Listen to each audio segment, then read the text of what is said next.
Certo jornal da Ásia Menor publicou a seguinte frase em uma das suas capas: Por que, Deus? Por quê? Esse tipo de sentimento de insegurança, de desespero, é bem comum hoje em nossas vidas. Por exemplo, quando enfrentamos uma catástrofe natural, ou enfrentarmos o desemprego, ou até mesmo uma guerra, ou quando a gente ficamos mais velhos, ou vemos nossos pais mais velhos, ou até mesmo enfrentar o nosso maior inimigo, a morte. Ao passarmos por tudo isso, surge esse tipo de insegurança, esse sentimento de desespero que é tão comum hoje em nossas vidas. Por exemplo, a catástrofe natural tiraram cerca de 25 mil vidas em 2015. E podemos observar com esse mapa atualizado, ele mostra cerca de 14 regiões em nosso planeta. E essas 14 regiões estão acontecendo hoje guerras e conflitos. Dá cerca de 2,5 milhões já de vidas perdidas nesses conflitos. E fora isso, essas 14 regiões, temos outras 50 regiões, de acordo com a ONU, que ainda não foram divulgadas, que também temos conflitos e guerras. E aqui no Brasil? Aqui no Brasil, hoje nós não enfrentamos a guerra, mas nós temos o conflito. O Brasil mata, mas mata muito. Entre 2001 a 2015, houve 786.870 homicídios. Isso dá cerca de 154 homicídios por dia. E a maior parte por armas de fogo. O número da violência no Brasil ainda é mais preocupante quando comparado com guerras internacionais, como, por exemplo, o conflito na Síria. Desde março de 2011, já se perderam 330 mil vidas. Ou desde o início da guerra do Iraque, de 2003, 268 mil vidas. O Brasil, com 210 milhões de habitantes, é o país que mais mata no século XXI. Note que nós, hoje, estamos vivendo, então, em um mundo cheio de conflitos, guerra, violência, insegurança.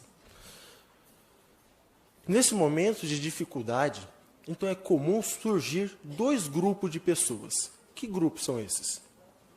O primeiro é aquele otimista. Amanhã vai estar melhor.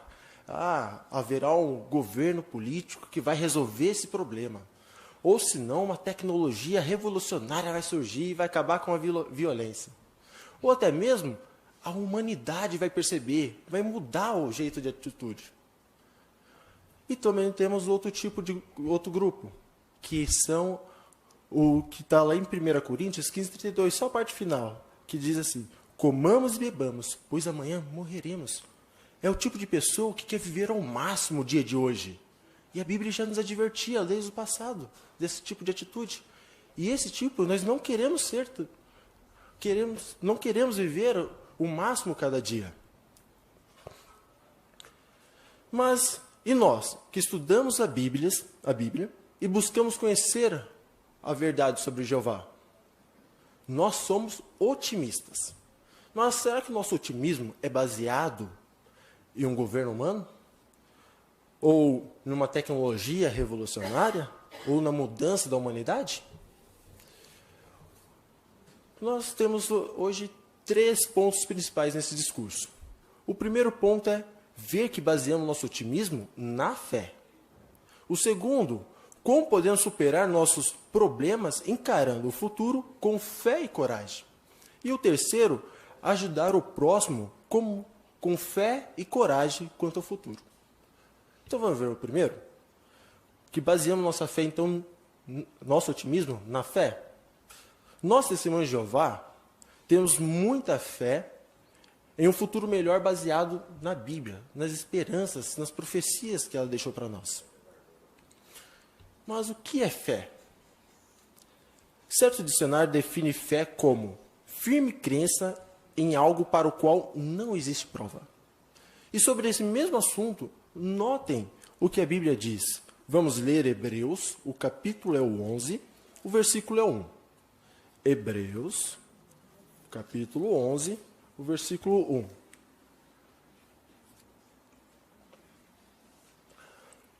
Diz assim: a fé é a firme confiança de que virá o que se espera, a demonstração clara de realidade não vista. Notaram? Aqui então a fé se baseia em fatos, em realidades, em evidências. Para ilustrar isso, irmãos, imagine um piloto de avião. Um piloto de avião, ele está prestes agora a fazer uma aterrissagem. E nessa aterrissagem está meio a uma tempestade, à noite. Ele não tem aquela visão nenhuma sobre a pista. Como agora esse piloto consegue fazer essa aterrissagem?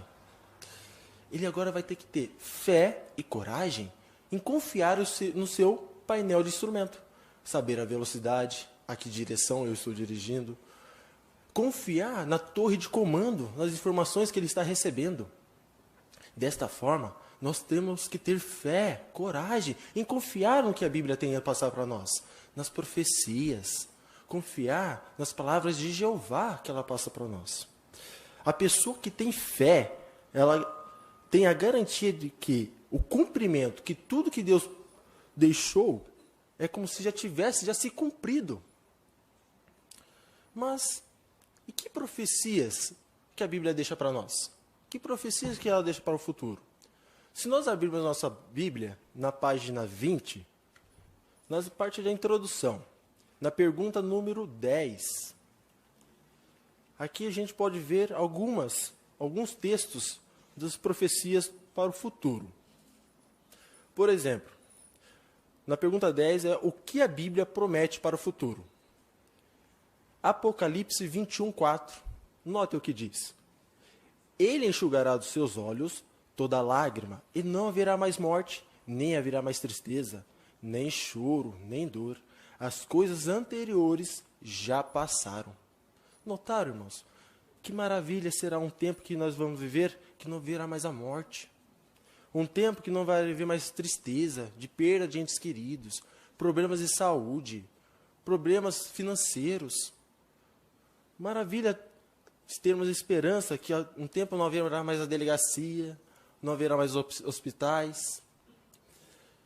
Notem também Salmos 37, 29. Os justos possuirão a terra e viverão nela para sempre. Que maravilha também. Sabemos que haverá um tempo que só pessoas boas estarão aqui na terra. Que acabará a nossa insegurança. Poderemos deixar agora o carro aberto, porta aberta. E o de baixo, Eclesiastes 1:4. A terra permanecerá para sempre. Maravilha sabendo que a nossa casa, o nosso lar vai estar aqui para sempre. Não vai ser destruída no Armagedon. Não será destruída em uma guerra nuclear. Isso nos dá, então, confiança para o nosso futuro. Coragem. Mas qual, então, a nossa certeza quanto a esse futuro, irmãos? A Bíblia nos deixou as promessas. Porque nós temos o quê? As evidências. Quais evidências nós temos, então? Sobre o passado. Por exemplo, em uma época, então, que a maioria das pessoas acreditavam que a Terra era reta ou chata, a Bíblia dizia poeticamente, lá em Isaías 40, 22, que era uma esfera, um círculo. Ou, então, a Bíblia já dizia mais de 3.000 anos, antes de ter o Isaac Newton explicar que o planeta estava no vazio, no nada, sobre a gravidade, a Bíblia já explicava poeticamente em João 26:7. Em Jó 26:7, que a terra estava suspensa sobre nada. Considere também, poeticamente, a Bíblia dizendo, em Eclesiastes 1:7, todos os rios correm para o mar, porém o mar não fica cheio. A água volta para onde nascem os rios e tudo começa outra vez. Poeticamente, aqui dizendo o ciclo da água. Então, aqui nós temos algumas das evidências. Fora cientificamente, nós temos historicamente. Por exemplo, nós temos a queda da grande Babilônia. Ainda enquanto a Babilônia estava no seu auge, do seu domínio, a Bíblia já profeticamente já dizia a queda dela.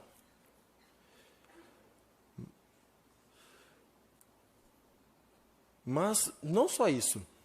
A profecia forneceu detalhes incomuns dessa queda dessa Babilônia. Como, por exemplo, a queda que eles iriam deixar portões abertos. Não iam se defender naquela noite. Isso tudo aconteceu porque a Babilônia ela estava tendo festa naquela noite. Não estavam preparados. E como se não bastasse, a profecia registrou até o nome do líder que iria invadir a Babilônia, Ciro. Mas algo chama mais atenção ainda, até hoje, sobre essa profecia. A profecia bíblica diz que a Babilônia nunca mais seria habitada. Em Isaías 13:20, diz sobre isso. E essas palavras se cumpriram perfeitamente. Se nós formos lá em Israel, vamos ver o que lá? As muralhas da Babilônia. E temos mais uma evidência também histórica. A nação de Moabe. A gente pode ler em Jeremias 48, 42. Podemos ler Jeremias, capítulo 48, o versículo é o 42. Diz assim: Moabe será aniquilado e deixará de existir como povo, pois foi contra Jeová que ele se enalteceu. O cumprimento exato dessas profecias se cumpriram perfeitamente. Há séculos, a nação moabita deixou de existir. As suas antigas ruínas estão lá. Então, irmãos, a Bíblia, ela é cientificamente correta, historicamente correta, profeticamente correta. Se até hoje tudo o que ela diz se cumpriu nos seus mínimos detalhes, imagine quanto ao futuro. Ela vai cumprir tudo nos seus mínimos detalhes. Então, que agora nós podemos ter visto o que era fé, o que é coragem, podemos passar para o nosso segundo objetivo. Como podemos superar nossos problemas com fé e coragem? Todos nós hoje passamos por problemas como tragédias, dificuldades financeiras, morte de entes queridos, problemas de saúde e muitas outras. Se fosse falar, passaria a reunião falando. Mas isso tudo causa o que a nós? A ansiedade. Muitos têm se preocupado em ter o sustento para a família, como cuidar da saúde, como criar os filhos nesse sistema. Isso tem causado muita ansiedade a nós. Esses assuntos nos afetam muito, mas se nós se preocuparmos demais com elas, a ponto de desconsiderar as coisas espirituais, desconsiderar as coisas de Jeová, isso é prejudicial a nós. Se nós demonstrarmos coragem, fé nas promessas de Jeová, Ele vai garantir o sustento e trazer verdadeira felicidade. E podemos ver isso em Mateus, capítulo 6, versículo 33. Acompanhe comigo a leitura de Mateus, capítulo 6, o versículo 33. Diz assim: Persistam então em buscar primeiro o reino e a justiça de Deus, e todas essas outras coisas lhes serão acrescentadas. Por que Jesus tinha tanta certeza ao dizer isso? Notem o versículo 32, a parte final. O seu Pai Celestial sabe que você necessita de todas essas coisas. Ou seja, Ele sabe do que realmente nós precisamos, antes mesmo de nós sabermos. Por exemplo, Jeová sabe que nós precisamos de uma roupa nova, de um calçado novo. Jeová sabe que nós temos alguma limitação de saúde, que não podemos comer tal alimento. Jeová até mesmo sabe, irmãos, o tamanho da nossa casa que precisa ser, de acordo com o tamanho da nossa família. Jeová cuida para que tenhamos o que realmente precisamos. Notem, realmente. E note, irmãos, a experiência desse irmão ancião chamado Vic, de Ohio, Estados Unidos, que perdeu a sua única filha de uma forma trágica. Por um momento, ele perdeu a sua fé em Jeová. Note o que ele diz. Quando você perde alguém que ama de uma maneira tão trágica, surgem algumas perguntas e emoções conflitantes. Muitas vezes, eu, como ancião cristão, procurei consolar e ajudar outros que tinham esse mesmo pergunta e sentimento. Mas quando é você que passa pelo sofrimento, é difícil enxergar as coisas de forma objetiva. Quando ela faleceu, tenho de admitir que, de início, não consegui entender porque minhas orações não haviam sido atendidas. É claro que sei que Jeová não garante proteção milagrosa para o meu povo, para o seu povo individualmente. Eu continuei a orar pedindo entendimento. Encontrei consolo em saber que Jeová protege seu povo em sentido espiritual. Isto é, ele provê o que precisamos para perseverar nossa relação com ele. Essa proteção é mais importante, pois pode afetar nosso futuro eterno. Nesse sentido, Jeová protegeu a minha filha. Ela servia fielmente a Jeová quando morreu. Encontrei paz e saber que sua perspectiva de vida futura está nas mãos de um Deus amoroso.